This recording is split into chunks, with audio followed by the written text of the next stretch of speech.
我哋用一句說話嚟講透創始人 IP 嘅核心，商業定位嘅第一性原理就係取捨，因為有捨先至有得。我哋放棄90%嘅客戶，先至能夠證明我哋配得上剩低嘅10%嘅客戶。短視頻佢嘅第一性原理咧，好似軟廣咁軟性嘅廣告咧，佢就唔似我哋以前做電梯廣告啊、電視廣告啊咁直白，亦都唔似自媒體博主嘅爆款內容咁樣講法，佢係要取一個居中。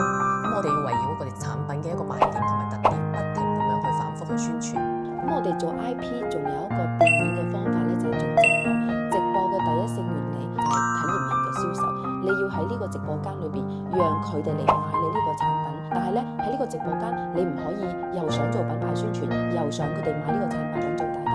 你要將呢個直播間咧想像成美團或者係大眾點評嘅引流品，而你咧就要不停咁樣將呢個引流品作為一個銷售。